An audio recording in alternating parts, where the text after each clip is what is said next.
Bismillahirrahmanirrahim. Assalamualaikum warahmatullahi wabarakatuh. Alhamdulillahirabbil alamin. Wa bihi nasta'inu ala umuri dunya waddin. Shallallahu wassalamu ala asyrofil anbiya'i wal mursalin sayyidina wa maulana Muhammad wa ala alihi wa sahbihi ajma'in. An Muawiyah radhiyallahu anhu qala anna rajulan sa'ala nabiyya sallallahu alaihi wasallam ma haqqul mar'ati 'ala zawji qala ayyut'imaha idza ta'ima wa ayyaksuha idza tasa wa la yadribul wajha wa la yuqabbil wa la yahjur illa bil bait. Jamaah maghrib yang dimuliakan Allah Subhanahu wa taala. Alhamdulillah kita bersyukur karena dapat melanjutkan pengajian kita pada malam hari ini. Shalawat dan salam semoga senantiasa terlimpah kepada kita Rasulullah sallallahu alaihi wasallam. Allahumma shalli ala sayyidina Muhammad wa ala alihi wasallam. Telah diceritakan bahwa ada satu orang laki-laki bertanya kepada Nabi sallallahu alaihi wasallam. Pertanyaan itu, apakah hak satu orang istri kepada suaminya? Maksudnya apakah tanggung jawab suami kepada seorang istri? Maka Nabi Shallallahu Alaihi Wasallam menjawab, ma haqqul mar'ati 'ala zawji. Apakah tanggung jawab seorang suami kepada istrinya? Kata Nabi, ayyut'imaha idza ta'ima. Kasih dia makan manakala kamu makan. Ketika seorang suami memakan makanan yang enak, maka berikan kepada istri makanan yang enak. Kalau suaminya makan satu hari 2 kali, berikan istri makan 2 kali. Macam mana kalau ada seorang suami dia makan sedap-sedap aja dekat restoran, istrinya makan dengan lauk aku adu aja dekat rumah. Suami yang seperti ini namanya zalim, karena belum menunaikan kewajiban sebagai seorang suami. Suami makan sedap, istri makan aku adu. Makanya di dalam riwayat itu Nabi sering makan itu bersama dengan istrinya. Nabi itu makan bersama dengan istrinya. Jadi kalau sudah seorang suami makan dengan istri, apa yang dimakan suami jelas akan dimakan oleh istri. Tapi kalau dia makan seorang-seorang, suami makan seorang, istri makan seorang, tidak. Sulit untuk terpenuhinya apa yang dimakan oleh suami dimakan oleh istri. Kadang ada juga seorang istri karena dia lebih mengutamakan suami, tidak apa-apalah, dia rela, yang penting suaminya makan sedap, dia sisanya tetap. Kalau itu kerelaan dari istri tak ada masalah, usah mengongot, sebenarnya macam itu. Namun bukan berarti suami terus berlepas diri dari kewajiban itu, tidak. Suami tetap memberikan kewajibannya. Apa yang telah dimakannya maka diberikan kepada istri. Kadang ada juga seorang istri itu dia lebih mengutamakan suaminya dan anak-anaknya sehingga dia sendiri tidak makan. Umpamanya makannya itu pas-pasan, dimakan oleh suami, tidak habis separuh, tinggal separuh. Kalau dia makan, abelah anak-anaknya tak dapat, maka dia rela tidak makan. Yang hal itu tidak ada masalah bagi suami. Tapi yang terbaik lagi, biolah istri kenyang, suami lapor. Nah ini lebih bagus lagi. Jadi lebih mengutamakan istri dan anak-anak ketimbang pribadinya.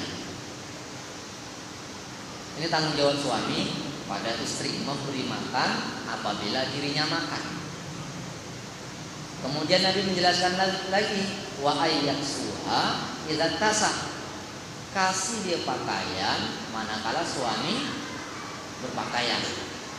Maksudnya, kalau suami itu memakai pakaian dengan harga yang baik, dengan bagus, maka berikan istri pakaian yang bagus, yang baik, seimbang, sesuai dengan kadar kemampuannya.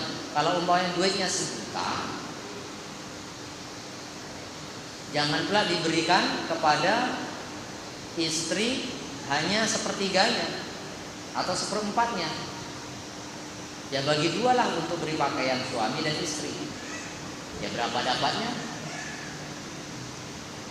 Diberikan pakaian kepada istri manakala seorang suami memakai pakaian. Terus Nabi pesan wala yadribul wajha. Tak boleh nempelin. Tidak boleh memukul wajah. Dalam riwayat Imam Bukhari disebutkan bahwasanya Nabi itu, kata Ibunda Aisyah radhiyallahu anha, Nabi itu tidak pernah memukul wajah istrinya. Bukan wajah istrinya saja, Nabi itu tidak pernah memukul orang lain kecuali dalam peperangan wajah. Nabi itu tidak pernah menempelin wajah seseorang kecuali dalam peperangan. Jadi bukan kepada istrinya saja. Menempelin wajah ini hal yang buruk. Jangan kamu memukul wajah istri kamu. Sebab kalau seorang suami dan nempelin wajah istrinya, tengoklah lebam, ditengok tak cantik lagi. Akhirnya suami pun tak suka dengan istrinya lagi. Bertambah kegamblak, bertambah benci. Maka Islam menjaga hal itu. Kalau mau mukul pun jangan pukul wajah. Karena wanita itu mau tengok cantik atau tidaknya, tengok pada wajahnya. Sudah tercermin hampir 60%. Macam mana dia? Tengok dari wajahnya. Kalau dah wajahnya lebam-lebam, itu nengok, tu tak selera lagi dah. Kemudian Nabi pesan wala yuqabbih. Jangan kamu menjelek-jelekkan istri kamu. Wala yuqabbih kata Nabi. Usah dihina istri awak tu. Dasar kau tua miskin, sudah. Pokoknya dijelek-jelekkan. Istri kita tuh dijelek-jelekkan. Nabi melarangnya, tidak boleh kita menjelekkan istri kita. Walaupun dia jelek memang, walaupun dia jelek memang. Namun tidak boleh seorang suami itu menjelekkan istri. Kalaupun dia punya kejelekan, ya usah ditengok kejelekan itu. Karena setiap orang punya kejelekan dan setiap orang punya kebaikan. Kenapa kok seorang suami dan istri disatukan oleh Allah? Karena ada kecocokan. Karena ada hal yang disenanginya. Mungkin ketika nengok tangannya tak suka, nengok kakinya pula suka. Kadang ketika nengok bibirnya tak suka, sekali nengok matanya suka pula. Jadi jangan ditengok yang jeleknya, ditengok yang baik. Dan kejelekan itu usah pula diungkit-ungkit. Usah dibicarakan. Jadi jangan menjelek-jelekkan istri. Kemudian Nabi melarang lagi wala yahjur illa fil bait. Usah kamu diokan dia, jangan ditinggalkan dia, jangan didiamkan dia, jangan tak diapik dia kecuali di dalam rumah. Maksudnya kalau seorang suami itu megajuk mungkin kan. Seorang suami megajuk. Biasa pagi dibuatkan kopi. Ini agan tidak terbuatkan kopi. Dia tak tidur aja dengan dia mungkin kan. Palak pula awak. Megajuk.